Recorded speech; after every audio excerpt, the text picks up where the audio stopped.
आइए दोस्तों, आपको आज बहुत ही रुचिकर कहानी सुनाता हूँ। आपने महाभारत में विदुर जी का नाम सुना होगा और आप ज़रूर ये सोचते होंगे सारे योद्धाओं ने महाभारत में अपना भाग लिया, लेकिन विदुर जी ने युद्ध नहीं किया। आइए उसकी बहुत ही इंटरेस्टिंग कहानी, बहुत रोचक कहानी आज मैं आपको बताता हूँ। जैसा कि आप जानते हैं, राजा शांतनु की पहली पत्नी का नाम गंगा था और राजा शांतनु की पहली पत्नी से पुत्र जो पैदा हुआ उसका नाम था भीष्म पितामह। और राजा शांतनु ने दूसरी शादी करी सत्यवती। सत्यवती से काफ़ी बेहद प्रेम करते थे और सत्यवती की पिता ने उनसे एक शर्त रखी थी कि आप शादी तो आप मेरी बेटी से कर रहे हैं, लेकिन मेरी बेटी से उत्पन्न हुए पुत्र को ही आप राजा बनाएंगे। इसके चलते भीष्म प्रतिज्ञा की कि मैं जो है राजा नहीं बनूंगा, अजय पूरे सदैव अपने पूरे जीवन काल में मैं इस राज्य की रक्षा करता रहूँगा।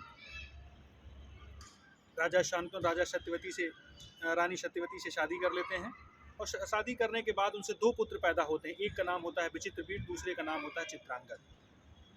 फिर क्या होता है कि विचित्रवीर की जो है मौत हो जाती है, चित्रांगद भी बीमारी के चलते हुए चित्रांगद की भी मौत हो जाती है और इन दोनों लोगों की शादियां जो है अंबालिका और अंबे से की जाती है।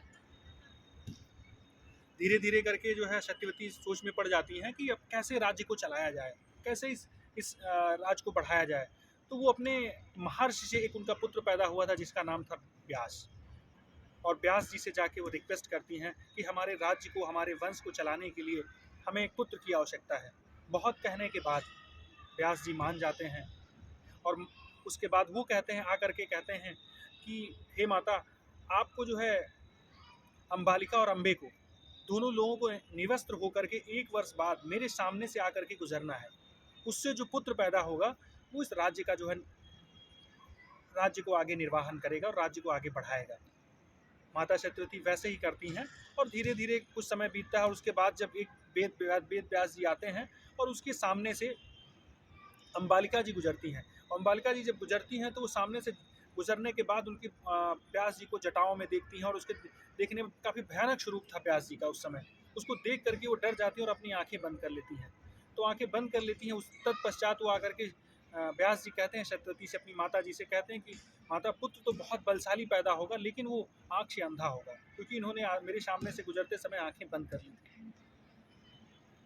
फिर उसके बाद क्या होता है, सत्यवती जी अपनी दूसरी बहू को भेजती हैं और वो भी जाकर के सामने से जाकर के गुजरती हैं व्यास जी के। फिर वो भी थोड़ा सा सामने से गुजरते समय थोड़ा सा सहम जाती हैं और डर जाती हैं, और डरने की वजह से राजा जब पांडु का जन्म होता है तो पांडु भी काफ़ी बीमारियों से ग्रसित होते हैं। फिर वो आकर के सत्यवती अपनी माता जी से बताते हैं तो माता जी पुनः कहती हैं अंबालिका जी से जाने के लिए। तो अंबालिका जी स्वयं न जा करके अपनी दासी को भेज देती है, और जो दासी जाती है तो निर्भीक होकर के व्यास जी के सामने खड़ी रहती है, और निर्भीक होकर के जब व्यास जी के सामने खड़ी रहती है तो उससे जो है जो पुत्र उत्पन्न होता है उन्हीं का नाम होता है विदुर। विदुर तो व्यास जी निकल करके आते हैं और कहते हैं माता सत्यवती से कि दासी से जो पुत्र उत्पन्न होगा वो बहुत ही ज्ञानी और बहुत ही ओजस्वी होगा, उस और पूरे राज्य में काफ़ी नीतियों में काफ़ी निपुण होगा। उससे जो पुत्र पैदा होता है उसी का नाम विदुर रखा जाता है।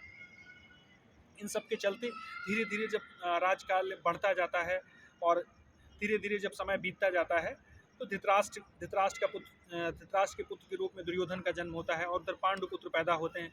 एक समय क्या होता है, कौरवों और पांडवों के बीच में जब युद्ध छिड़ता है तो विदुर जी काफ़ी नीतिवान आदमी थे। उन्होंने जो है कई बार युद्ध को जो है समाप्त करना चाहा, बहुत बार उन्होंने प्रयास किया कि युद्ध ना हो, लेकिन दुर्योधन की हट के चलते युद्ध हुआ। दुर्योधन को कई बार उन्होंने समझाया, लेकिन दुर्योधन अपनी बातों के आगे मानने को तैयार नहीं था। उसी समय विदुर को ये ज्ञात था, विदुर जी को जो है भगवान श्री कृष्ण ने एक धनुष दिया था। अगर वो उससे युद्ध करते तो उन्हें कोई पराजित नहीं कर सकता, तो क्षण भर में पूरी सेनाओं को समाप्त कर सकते थे। इसके चलते उन्हें पता था कि मुझे दुर्योधन की तरफ से अधर्म का युद्ध करना पड़ेगा। इस वजह से एक बार जब वो दुर्योधन को समझा रहे थे कि आप युद्ध मत करिए, आप जो है मिलजुल करके इस राज्य को चलाइए, दुर्योधन हट पे उतर जाता है और उनके साथ अभद्रता करता है। तो वहीं पे उस धनुष को तोड़ देते हैं और प्रतिज्ञा कर लेते हैं कि मैं इस पूरे महाभारत काल के युद्ध में मैं युद्ध नहीं करूँगा।